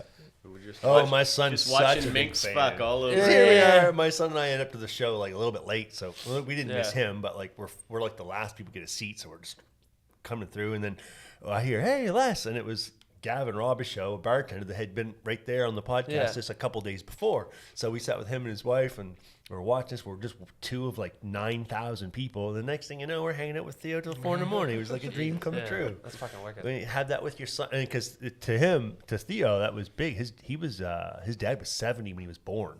Yeah. So he missed all that time. He's like, "You father and son." He said, "I'm a sucker for that shit. Come here, hang out." So it was cool. All right, so I'm not that old a dad. Yeah, you're a good dude. No, you're good. You'll be around for a while. 70's nuts. Yeah. Ben's an old dad. You were 40 when you were a dad? Yeah, 40. 40, yeah. Just turned 40. And he was a dad at 40. I'm a grandfather at 47. That's weird. I'm a grandfather. I got You're another 3 one. years younger than me, and you're a grandfather. That's grandfather. hilarious. That is very funny. And you're Are you changing 3? diapers still? It ain't crazy, just though. the Minx No? that have been No, fucking my around grandmother here. was 43. Yeah? When 43? I was born, my grandmother was Wow. 43. You know, my mom was only 20 years younger than my grandmother. the Dutch, though. Sluts. Yeah, that's what they say. Well, the You're at earlier window, you get generations, in. I mean, man, they would pair up at 19 and stay Yeah. together for life. Yeah. Yeah. That'll be the interesting thing in like a generation or two is like cousins won't be that big of a deal. No. What do you know, mean? like I got like 80 cousins. Oh, like in importance. Yeah, you just kinda won't be like a- you said it in like a weird fucking way. Won't You're that like, big oh, of a a few deal. years, cousins ain't going to be a big deal. Like it's it'll be like, fine. it's just like on the board. I've got Because like, cousins are the new mink. I have 28 first cousins. I got a lot of cousins. Yeah. there's a That's lot what I of mean. us. Nobody's gonna have cousins anymore. No? You know? Because people don't have as many kids. That's how it works, baby. Yeah. Well, they're saying there's going to be like a population inversion. Like South Korea is collapsing, China is collapsing. They say in 400 years there won't be any French Quebec anymore because like every All right, couple's another only reason having, to like, stick around for 400 they're only years. having We're a like fully polite nation. they're having like 0.7 kids or something like that. So a lot of the more Western developed countries are not having enough kids to sustain their population. It's going to be like. Perfect. I think Great. that's We I don't think that's need probably the right 9 direction. billion people on the Yeah, planet. that's probably the right But the direction. problem we're going to run into is like when they started like say old age pension in like the 60s or something like that, late 50s, 60s, there was 8 people working for every one person drawing. Yeah. Now we're at 4 people working for every one person drawing. And if we don't bring in 500,000 new Canadians every year, it'll slip to 3 to 1. Yeah. Soon we'll all be changing asses in nursing homes. Like Yeah. there's going to be way too many old people and not enough young people to do any of the work. Yeah. That's the other That's thing too. Is the like when problem. everybody's like That's what they're ragging on looking immigration. It's like if you're not growing, you're dying. You know? Yeah. And it's like, and a lot of people that are You can't talking just- about it is like, You can't. We're gonna need them. We're gonna need them. Yeah. You can't just have all old people that need the roof shingled and no young person is willing to go up and do it. Yeah. You know what I mean? Like, because I think we've peaked as a global population. Hopefully, yeah. Yeah. Because when people reach wealth, they don't want to have 12 kids anymore. Yeah, why would you? You can do all this fun shit. Yeah. Yeah. Yeah. We were in the golden age when Catholics just thought they were going to burn. There's hell no if more they didn't have Catholics. 10 kicks. The priests, the priests took the fun out of all They that. goofed that. Well, yeah. Oh, they put their own kind of fun. Yeah, but they were the only ones having fun. Make your own kind of music. And then those little boys. You're not going don't- to tell me there's not one of them kids that didn't like it? Those little boys don't go to church no more. Jesus Christ. I'm not saying it was a lot, but I'm saying there was one of them. Like, okay. Yeah, that guy became a priest too. Okay. No.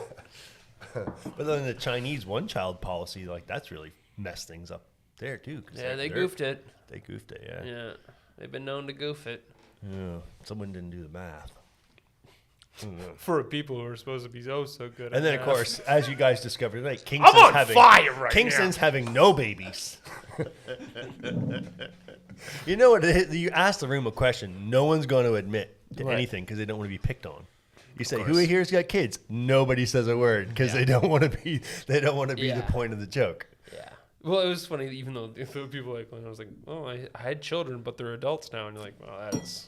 You are really looking at this question with a magnifying glass for a stand-up comedy show, sir. Yeah. Technically, they're adults. Yeah. Good people. I love this town. Very good town. Yeah. Wait, do you live here or do you live in Digby? Digby. Yeah. How far is Digby from here? An hour. An hour. Jesus. Yeah, I'm not here every day, but What a made lot. you pick Kingston for a place for It a was second location? one of the last towns in the province that didn't have a microbrewery, Yeah. and they have the Air Force Base. It's true. And there's steady pay because my first place was in Digby, and that was like Yeah. a tourist town, so we do great in the summers and really Yeah. struggle in the winter.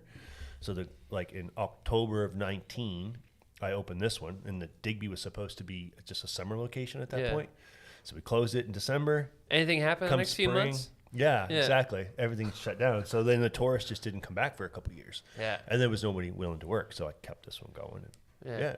worked out. I mean, the Air Force, especially during COVID, they all kept getting paid. They stayed home, and I just delivered cases of beer to their doorstep. Fuck yeah. I was going to like 40 houses a day, and it saved the company. Like I couldn't have done it without them. Yeah. Very, very great people. Like they behaved themselves. They're complete gentlemen, ladies. They pay the bills. They mind their business. They're not drinking to the point of getting messy. No, military folks fucking rule. They're the best, Generally yeah. one of the best shows I've ever had was down the Greenwood base. Yeah. Because like always shows start a little late. And then we got there and it was like, this show's gonna start on time. Everything's on time. Yeah. This is gonna be on time. And I was like, the host was like, 100 hours. yeah, the host had like had their feet on the stairs up to the stage at 7:59, and then like go, and then like, it went up. There was like. Everybody was like fully on board. Every crush was this huge hall. It wasn't perfect for stand up, but like even people in the very back were like fully enjoying it. It was like people were just like, no, this is what we're doing. You know what I mean? Like it isn't about getting fucked. Like you can get fucked up if you want, but like if you're gonna get fucked up, stay quiet. But we're all gonna watch this and we're gonna have a good time. And everyone's like, yep. And it was fucking Great time, wicked. yeah.